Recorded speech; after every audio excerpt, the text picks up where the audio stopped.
I really want to talk to Kenny. I just want to understand why he did what he did. So you took my sloppy seconds because I turned her down. Oh, you turned Teresa down. Ask her. Although I know why he did it, he's jealous of Wes and definitely doesn't want Wes to be happy. Like, you know your history, but you decided to just bring it up as an issue of, oh, do you know what? You can have my sloppy seconds. Hello, and welcome back to another episode of the Challenge Fresh Meat 2. It's episode 4 here.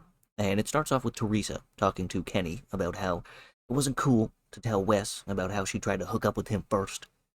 And that, she doesn't like him anymore. But in reality, she's just mad that she got rejected by Kenny. It's this stupid bull he pulls. I don't care. Wes, I think this guy thinks about me a lot more than I ever even think about him. I mean, I get it. Teresa's a lonely loser just like Wes. I would hate me too. It's like she couldn't get the top dog, so she gets the hot dog. Why? Did you try to pursue something with me first? Yes. Did I not want it? Yes. Did you now wind up with Wes because he's a desperate? Yes. Simple as that. Damn! Now, as everyone else is drinking, Pete has made some potatoes that he's quite proud of. When Danny, the greatest challenger of all time, comes up behind him and snatches a handful of them right off of his plate, which doesn't lead to much with Pete himself. Pete should just sit down and be honored that Danny would grace him with his presence in this moment anyways. Like, let's remember here, Danny is the greatest challenger of all time. But it does lead to Danny aggravating his own partner Sydney and Brandon as well. Then he whips a piece of cheese at Wes. Sandy, you're very, very You don't even right. know what you're talking about, Wes. Oh. Danny? And eventually, he tries to start shit with Brandon. But Brandon's a G, and he isn't going to let Danny being the greatest challenger of all time intimidate him. You keep looking back here, it's gonna be a problem. Damn! Yeah, and I knew what you asked me to do, man. Gee, Danny! Don't act tough, punk ass. Ain't nobody there. I hear Brandon. You might scare that bitch ass. No. They want it!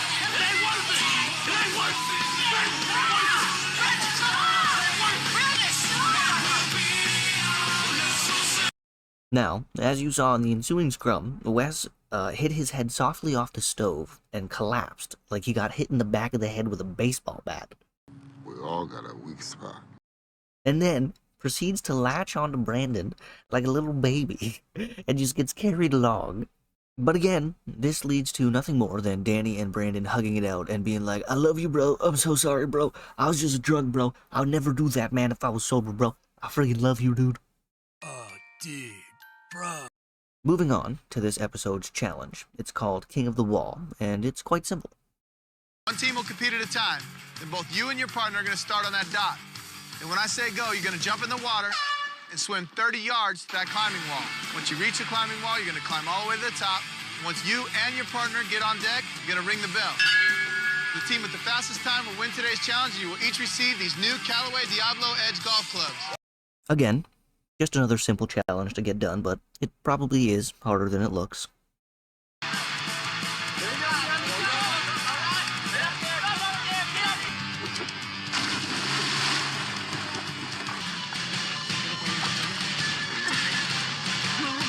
I'm literally right on Carly's ass, and I'm like pushing her as fast as I can up this wall without making her slip and fall. Come on, get up here.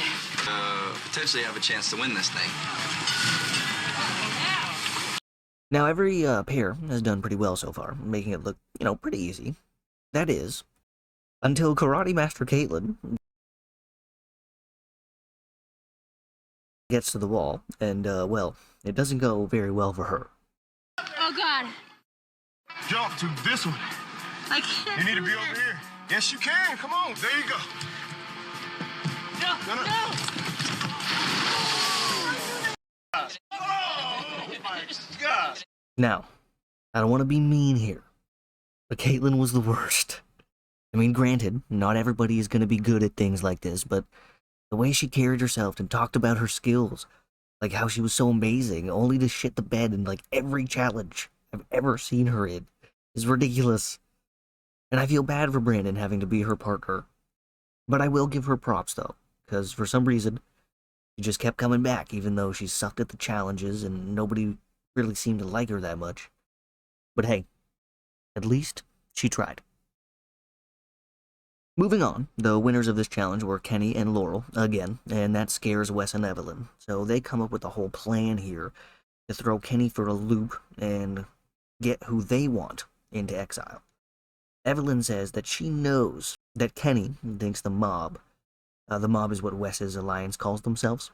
Kenny thinks that they're going to vote in Ryan, who is friends with Kenny, so Kenny will ask Ryan who he wants to go in against, and because Kenny and Laurel won the challenge, they get to choose who goes in. But Evelyn comes up with the idea that if they just keep acting like they're going to vote Ryan in, Ryan will tell Kenny that he wants to go against CJ. So Kenny will throw in CJ, who's not a number for him, and hope that Ryan can beat him. But again, the mob isn't going to vote in Ryan. What Evelyn has proposed is to bring Ryan over to their side by not voting in him, but voting in Pete and Jillian, which hopefully would eliminate those two and bring Ryan over to the mob side, leaving Kenny basically alone in the game, and, Ryan is all for it. Yes, CJ and Sydney. Yeah. Kenny has no idea that I'm kind of being a double agent right now. I'm just trying to keep myself out of exile. Now, saying that, none of this matters at all. Because Caitlin comes back from the hospital after she hurt her leg with that fall, and all the planning and conniving meant absolutely nothing, because they all vote in Brandon and Caitlin because she's got a bum leg, obviously. Now, it's the next morning, and Brandon, he's just in a mood. His partner's ass, he's also hurt, there's no way he's gonna win. He knows he's leaving, so he decides to start drinking at like 8 in the morning. And honestly, if I was in his situation, I'd probably do the same thing. I'll get ready, go downstairs, and I have a beer. The breakfast of champions. What time is it, like 9? Like 10 a.m. Or something. I'm going out classy. Going out classy. Of course, CJ and Sydney are the ones to show up back at the house after exile. And they tell everyone that they got to do the exile and get to see what it's like. But in reality, what happened is that TJ tells Brandon that he can't let him go because he loves beers too much in the morning. Here's the deal. Sydney and CJ, you guys got voted in by Kenny and Laurel. So obviously you're here ready to compete. Caitlin and Brandon, you guys got voted in by the rest of the group. However, Brandon, we here at the challenge will never let any competitor drink alcohol before an athletic activity.